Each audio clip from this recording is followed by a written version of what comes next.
155 passengers and 7 crew members are boarding an AirAsia flight on a routine hop to Singapore, one of the world's busiest airports. Air traffic controllers assign the flight the call sign Wagon Air 8501. Wagon Air 8501, good morning. Wagon Air 501, good morning, join the tower, go ahead.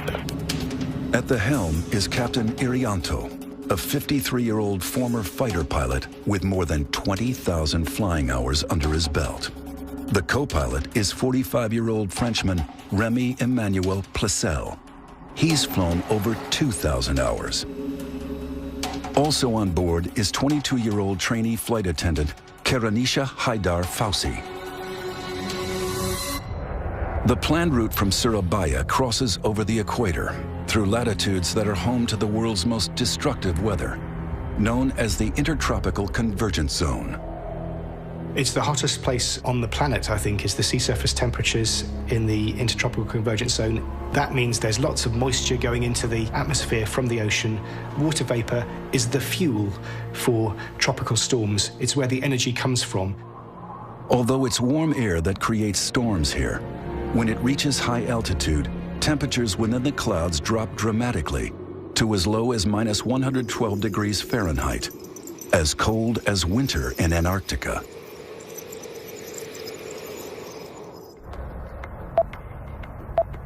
Last order, AirAsia 8501, gain Q7. Inside the operations center, the weather is constantly monitored. Itu tidak ada kondisi yang mengkhawatirkan. Ramalan cuaca atau prediksi cuaca pada hari itu di Surabaya tidak ada masalah. Tetapi di Singapura yang kami terima tafornya memang ada kondisi hujan ringan. The forecast is clear, but that could change at any moment. Basically, it's the bread and butter of the pilots flying in the tropics, is that they are always, on virtually every flight, flying around thunderstorms. Juanda Airbus ready for start and push back.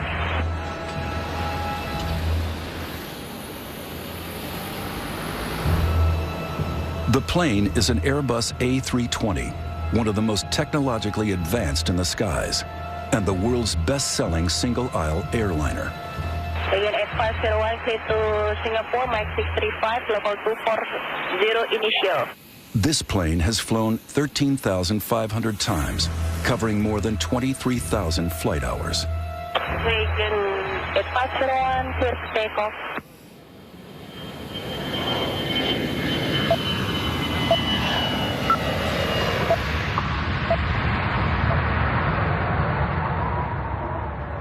Passengers and crew settle in.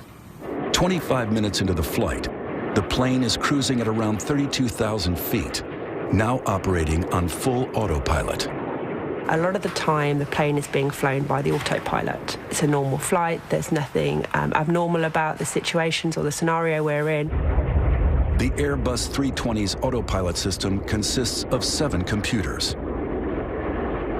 Airplanes are like computer games nowadays. There's a lot of pilots that will just engage the autopilot as soon as they're climbing to altitude and not touch it till they come home. And they can do that. It's literally that easy. As the plane approaches the equator, storm clouds are brewing over the Java Sea below. Severe storms can go from very small storms to very large, dangerous storms in a matter of just a few minutes. You can see a thunderstorm ahead of you or below you, and in the very few minutes you take to get there, it could have climbed several thousand feet above you. Air traffic controllers receive Flight 8501's final radio transmission. The plane requests permission to take a left turn and climb. Air traffic control will know where other aircraft are, and they either allow you to do the turn or they don't. Sometimes they may delay your turn until another aircraft has passed. Several nearby aircraft have already changed course to avoid flying into the heart of the storm. Some of them will deviate to the left, there are some deviate to the right, some flying higher. With so many flights in the same airspace, air traffic controllers deny 8501's request to climb above the storm. To be denied a climb very normal. It happens on virtually every flight, because there you'll be passing through aircraft flying in the same direction as you, because it's always better to fly through weather than it is ever to hit another aircraft. With the possibility of severe turbulence ahead, the crew face a critical decision: to stay on course or change direction. This aircraft was the only one at 32,000 feet at that time. The other aircraft flying around the same air routes were at 30 to 38,000 feet. This animation shows the flight path of the plane's final minutes, halfway into its flight to Singapore. At 6:16, radar data records that the plane is cruising at around 32,000 feet. Seconds later, still cruising. But then, the plane deviates from its course and turns left. You would have been flying it with the autopilot, and so you put changes to direction by turning a knob, as opposed to actually flying it with the joystick. The 155 passengers on board have no clue that they are just 2 minutes from disaster.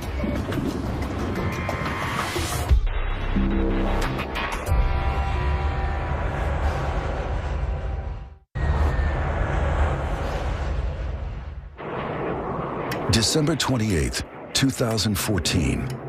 An AirAsia flight to Singapore is flying into a thunderstorm. Modern airliners are designed to withstand the turbulence produced by severe weather, but a thunderstorm is not a place any pilot wants to be. Fear. Definitely fear. There are no pilots who fly through a thunderstorm who don't experience fear. But you overcome that because you have a job to do. The guidance was you're going to encounter some thunderstorms. They didn't know how severe they would be. They didn't know precisely where they were going to be. So you don't know until you get into it. And then when you get into it, sometimes it's too late. A massive thunderstorm is the ultimate hazard for the crew of an airliner. In the last 50 years, bad weather has been a factor in over half of fatal commercial air accidents. I mean, there's so much energy that's being released in a storm like that. It's just chaotic. It's dangerous. It's turbulent. And there's an added force of nature to contend with: total lightning.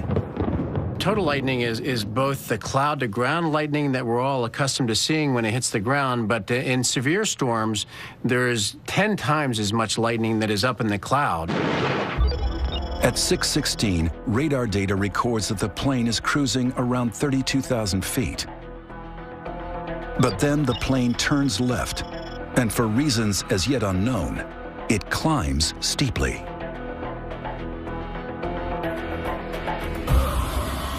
It would be dark, there would be lightning. The rain would be very noisy on the airplane, you would hear it. The aircraft can shake, the instruments can become blurred as your head is shaking, the eyeballs literally shaking your head. The responsibility is awesome. You've got the lives of many people on board. You don't actually focus on that when you're flying. And, you know, that's the honest truth. What you're thinking about is your own safety of flying the aircraft as it's supposed to be. And if you look after yourself, you're going to be looking after everybody else on that aircraft. And it's not just the pilots that are pushed to the limit. When a plane enters severe weather, it will be exposed to forces all around the aircraft, which are pushing it in a particular direction. And that can be torsional twisting and unloading and loading stresses on the airframe.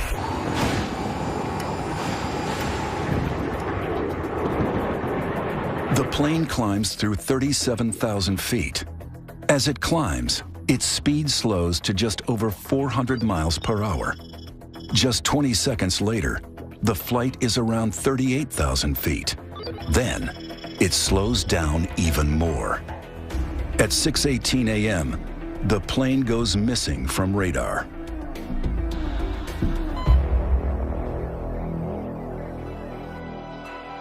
Within an hour, air traffic control announces that they have lost track of the aircraft. Distraught families are desperate for answers. Airport manager Trikora Harjo prepares for the worst. Demikian juga segala sesuatunya yang berkaitan dengan krisis center, dari mulai sarana komunikasi, kemudian papan pengumuman atau papan informasi kami siapkan, dan Juga kami menyiapkan informasi-informasi yang tentunya nantinya akan dibutuhkan apabila memang terjadi benar adanya atau lost contact. Then, the news is made public. 162 people are feared dead after an AirAsia flight goes missing. Within 3 hours, a massive international search effort is launched, led by the Indonesian military. Also in support are Australian, American, Russian, Singaporean, and Chinese search teams. With 30 ships, 3 warships, and more than 20 aircraft equipped with visual, radar, and sonar surveillance, covering a search area of 60,000 square miles of the Java Sea. This disappearance immediately brings back memories of an infamous unsolved mystery from the same region 9 months earlier. On March 7, 2014, Malaysian Airlines flight MH370 was en route from Kuala Lumpur to Beijing with 239 people on board. An hour into the scheduled flight, it disappeared from radar screens. The search effort was the biggest ever launched, but it failed to find the missing plane. What happened remains unknown. For 3 days, the world wondered if this would be another never-ending mystery. Could it be terrorism or a rogue pilot? But then, wreckage is discovered. All the evidence points to the plane having crashed into the sea. Everyone on board is dead. One of the first bodies to be recovered is the trainee flight attendant, Karunisha Haidar Fausi. Her funeral becomes a focus of national mourning. Unlike MH370, there's no missing plane here. The mystery is, how did this happen? 10 days after the first wreckage is located, there's a breakthrough. The black box data recorder from the AirAsia plane, which came down off Indonesia, has arrived in Jakarta for examination. As the recovery operation continues, experts around the world begin to ask, how can one of the world's most sophisticated planes suddenly drop from the sky? We gotta know what happened. We have to know what caused it. The first thing, the most important thing for the families is they want to know what happened. They want to know the truth. And of course, they deserve to know the truth. The priority for the families is to ensure that no such disaster ever happens again. The official investigation is ongoing, but based on released information and expert analysis, it is now possible to explore the key factors which likely influence the plane's final moments. And this may change the way you feel about flying.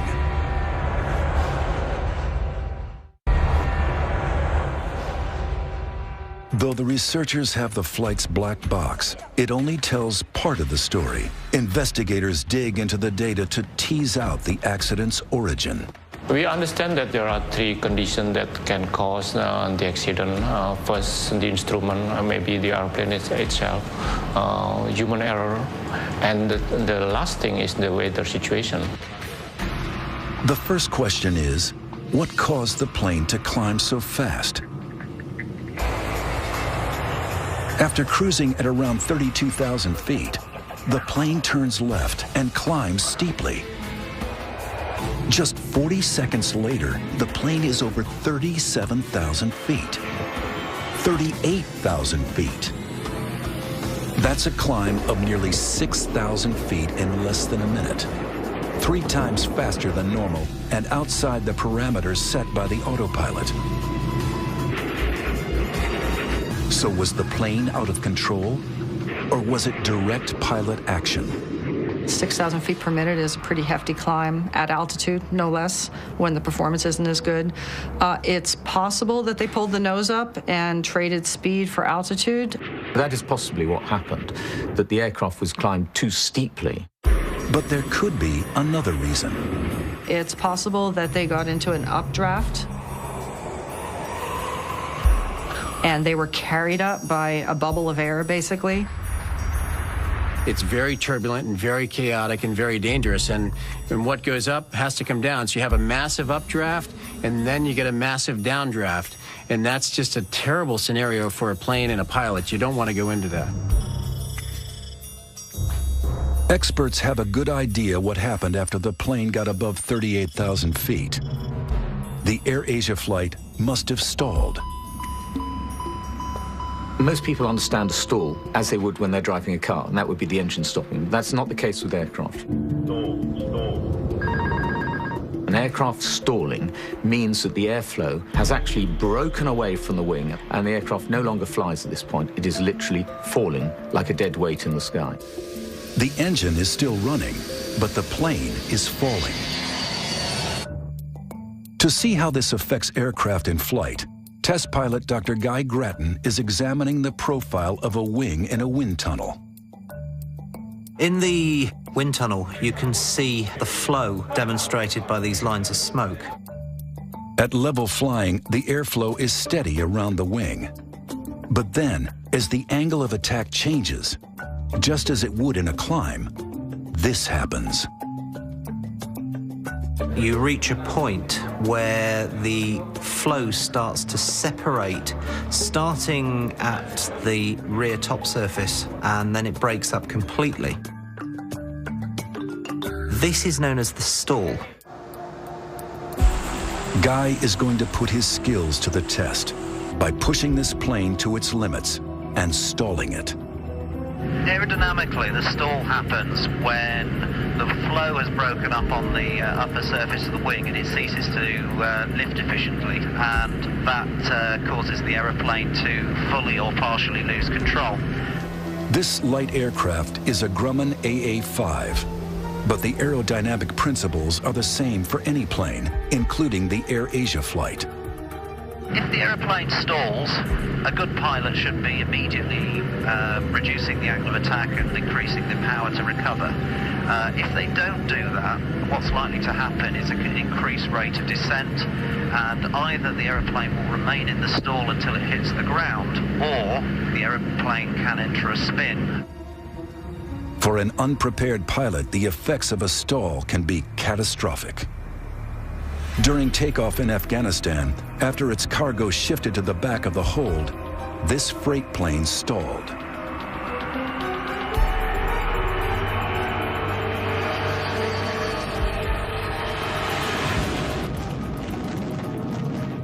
At this level, Guy is cruising, but at a very high altitude where the AirAsia plane was flying, all aircraft hit a point where speed becomes critical. It's an area known by pilots as Coffin Corner. Coffin Corner exists at a high altitude, and to fly at those conditions is really very difficult because you've got to manage the speed of the aeroplane very, very accurately. Every plane has a maximum and minimum speed.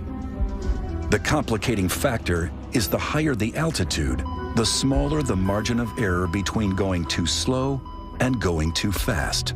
If you go high enough, what you do is reach a point where the stall speed and the maximum speed are very close together, and we refer to the aeroplane as being in Coffin Corner because if you go any faster, then you'll lose control or break the aircraft, and if you go any slower, you'll lose control of the aircraft. So it's a very vulnerable place to be.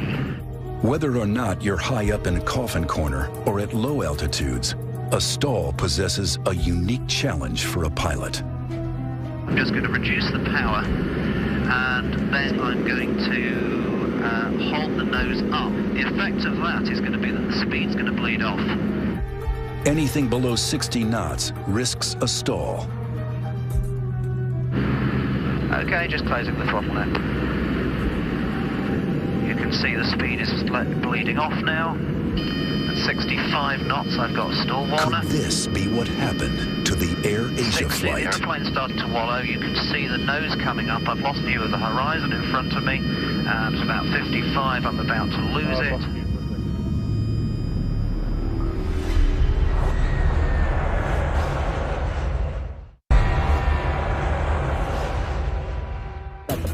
In the weeks after the AirAsia flight crashed into the sea, one thing emerged as a crucial factor. stalling. Okay, just closing the throttle now. Guy Grattan is investigating what a stall means for pilots, and that means losing control of his plane. 5 knots, I've got a stall warner. The aircraft drops 200 feet. The aeroplane has stalled, you see it pitch nose down, and I'm recovering the aeroplane from the stall. To regain control, Guy dips the nose to gain airspeed, then levels out. A very dramatic stall, if you're not expecting it, can be quite frightening. Might even lift off my seat and hit my head on the ceiling of the cockpit. All commercial airliners are put through stall tests. But is this what happened to the AirAsia flight as it climbed too steeply? And if so, how did the plane get to this dangerous point? Pilots are trained to recognize the stall. In fact, first thing pilots are trained to recognize is the approaching stall. The captain of the AirAsia flight was a former fighter pilot with 20,000 flight hours under his belt. Up above 30,000 feet, there is plenty of height to recover an aeroplane from a stall. So even if the aeroplane was stalled, that in itself doesn't explain the loss of the aeroplane. So the critical question is, what other factors might have been at play? And to fully investigate that, we need to look inside the cockpit. Seasoned pilot Captain John Mahan is flying an Airbus A320 flight simulator, an exact replica of the lost plane. The reason why we try to simulate what happened in an accident or incident is for learning and whether we can take that information forward to stop it happening again, and also finding out weaknesses in the system that can lead us into difficult areas. Every reading we see, every indicator we see, will be exactly what the AirAsia pilots would have seen. For all pilots, accurate instrument displays are vital. All aircraft are designed in such a way that they give you information, and it's our job and our profession to identify that information and prioritize. The instruments are everything, and you ignore them at your peril. However, if you get an instrument failure, you have to be able to recognize it. If you follow a faulty instrument, then you can cause the aircraft to over-control, and at that point, anything can happen. Flight 123, requesting climb. This simulator has been programmed to reproduce an instrument failure while climbing from 32,000 feet. That doesn't look right. Looks like unreliable airspeed to me. Check that, please. Captain, standby is indicating 0.72. 0.72. The pilots scramble to identify the fault. Current checklist, unreliable airspeed. 396 Here, knots. it's an unreliable speed indicator. Autopilot off. Flight director's off. Birdie's up. Recognizing the fault, the crew switch off part of the autopilot protection, which hands the main controls back to the crew. Courage checklist. Seatbelt sign on. Movement to CL. Master caution. Overspeed. Caution pitch. Next, they switch off the computers related to the faulty speed indicators. Seconds later, this happens. A stall warning is an indication that you are getting into an environment where you're about to lose your lift on your wing. In an attempt to recover from a possible stall, John puts the nose down to gather speed and drops 5,000 feet, then levels out. Wings, maintain wings level. Speed 370. In this case, John recovers the plane successfully. Maintaining 30,000 feet.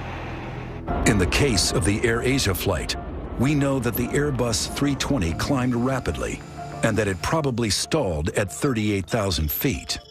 We also know that faulty instruments contributed to another tragic Airbus disaster and another stall 5 years earlier. On June 1st, 2009, Air France Flight 447 was en route from Rio to Paris with 237 passengers and crew on board. At 2:10 a.m., the Airbus 330 went missing from radar. Un accident tragique. It was 2 years before the flight's black box recorder was found and finally revealed its secrets. Colleen Keller is an air traffic investigator who worked on the search for Air France 447. The similarities with the AirAsia crash are striking. It ran into bad weather right around the tropical conversion zone, right at the equator. The initial malfunction was caused by the computer shutting down. On the side of the plane are metal cylinders that measure airspeed.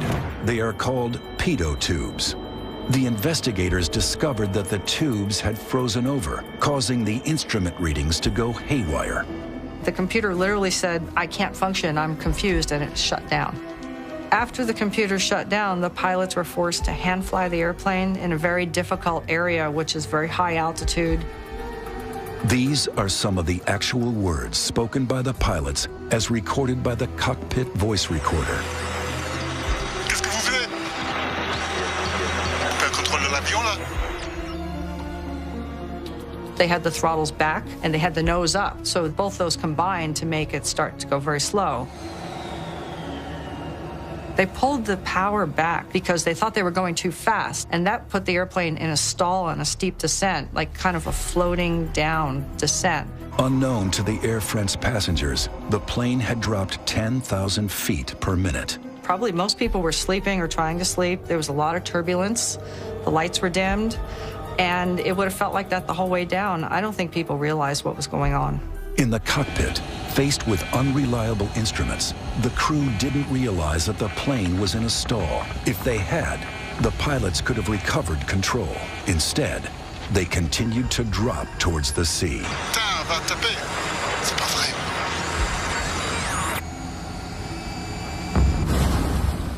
Why did they do that? It's impossible to tell because we can't really get into the minds of the pilots who died there. The Air France tragedy highlighted the fact that pilots need to have better basic skills. I think people were very surprised at the confusion in the cockpit. People think of pilots as being very professional, but they're just human. Did the AirAsia flight suffer a similar fate? One thing we're looking at, which is rather like Air France 447, is potential problems with the aircraft, which then confuse the computer systems, which then cause a very heavy burden on the pilots. What could have forced these pilots to make a deadly split-second choice?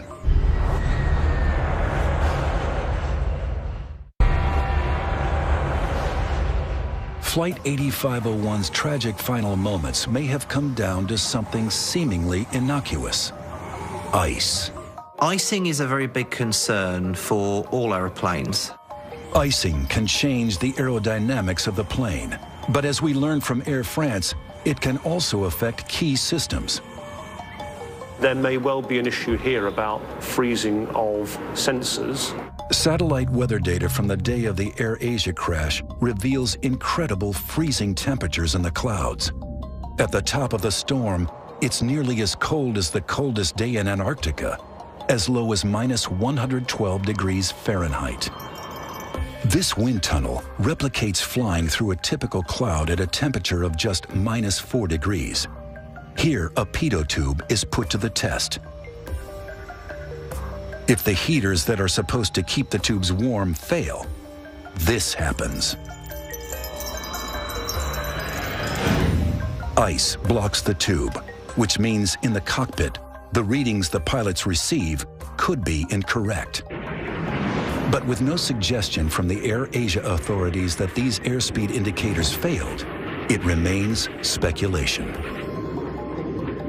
The most plausible theory is potential problems with the aircraft and then how the crew responded to what the aircraft was doing. That the plane fell out of the sky is not in doubt. But what happened during its fall could shed light on the flight's final moments. In the weeks after the crash, there were reports that the plane had exploded before it hit the sea. Based on released information, this is what we can piece together. At an altitude of around 38,000 feet, the plane loses speed. Then it drops. Some experts estimate that at that point, it falls at a rate of 20,000 feet per minute, twice as fast as the Air France disaster, down to 24,000 feet, before all communications cut out. To investigate whether or not the plane broke up during its descent, Indonesian aviation analyst Jerry Sujatman is reviewing the data relating to the distribution of debris across the Java Sea. I think it's pretty certain that the aircraft went down in one piece. The wreckage pattern does not indicate any breakups prior to hitting the water, so we just have to look at the wreckage itself. And the telltale signs of it is that, yes, the aircraft would go down tail first, hit the water tail first. It's clear from the wreckage that mid-air structural damage is not a major factor here. From what we hear from the investigators, from the cockpit voice recorders, that up to the last moment, they did put all their efforts into trying to save the aircraft.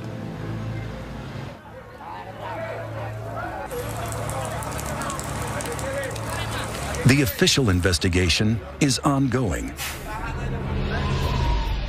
But one thing most experts agree on is that severe weather was a factor in both the Air France and AirAsia crashes.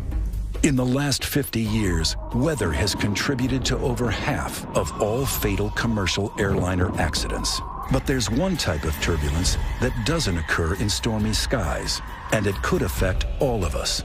Anyone who's been on a plane at cruising levels, flying through clear blue skies, you'll know that it's possible suddenly to hit turbulence that the pilot couldn't see coming, so it literally comes out of the blue. It's called clear air turbulence. At the moment, there's no onboard electronics that can see it. The pilot can't see it. It really is invisible.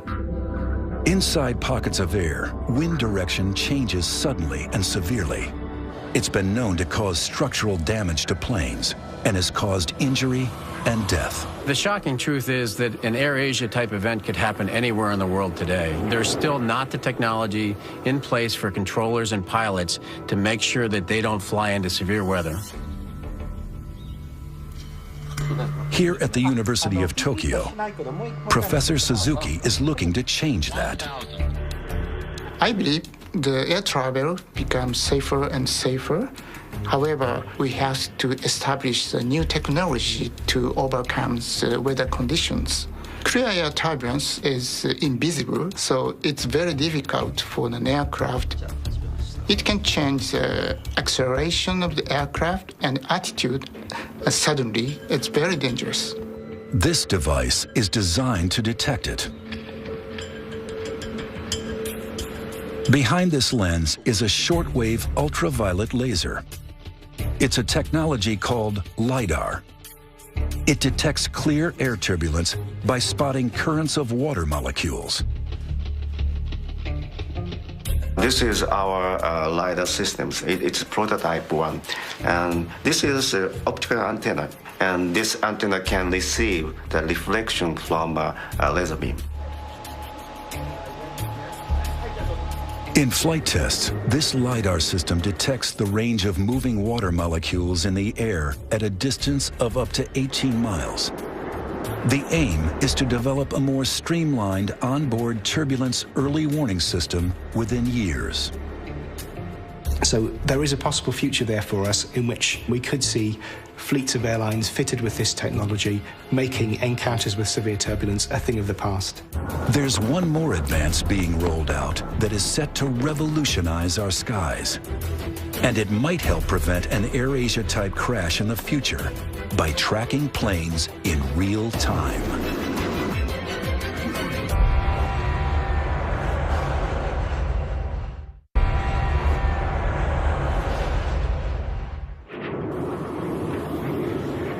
When the AirAsia flight crashed, scientists around the world continued their search for solutions to safer and more efficient air travel in the future. It's just amazing to me how complex the airspace is. From pilot to air traffic controller, many different systems interchange information and data. Our current technology is unable to track all those planes as they move around the globe. I think that it was a shock with the recent tragedies that occurred, that people started to realize that the whole Earth is not covered, and there are vast amounts of oceans and mountainous areas that are not covered.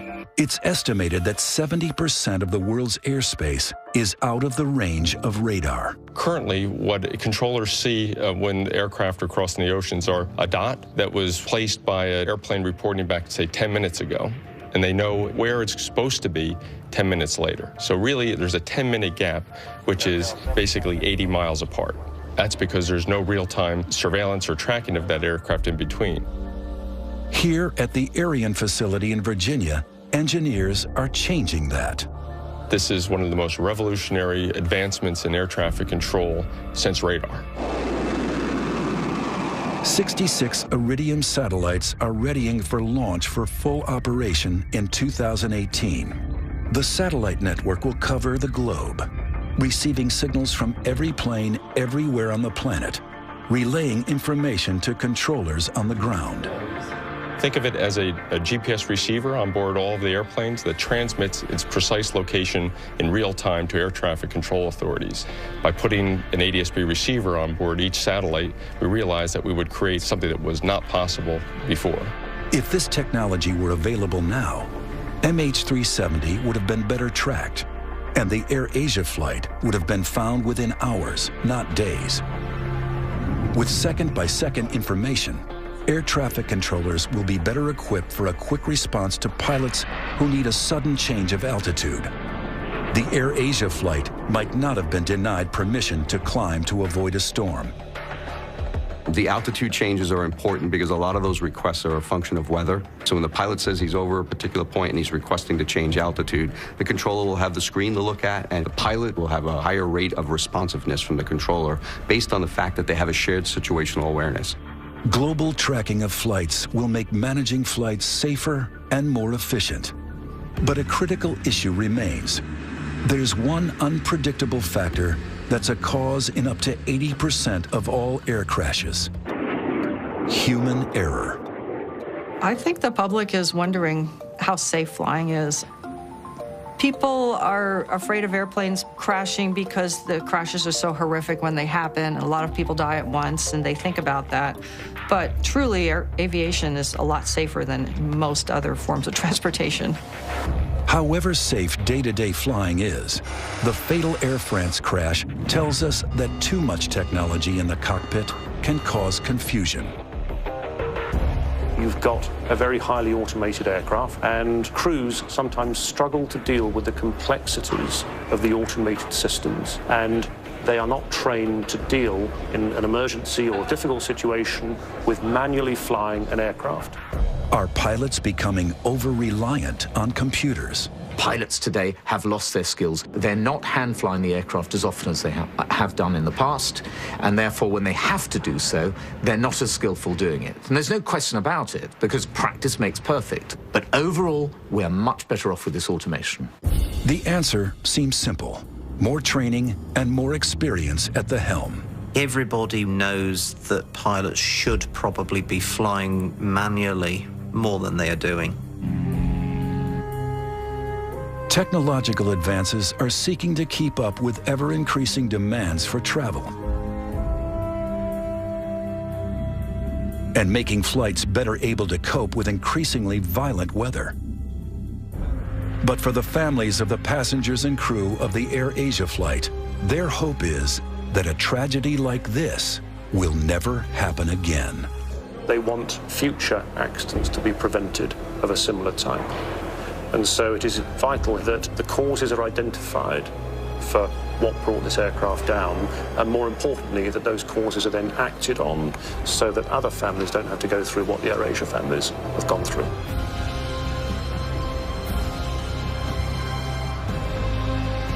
This accident, to me, is a very sad one.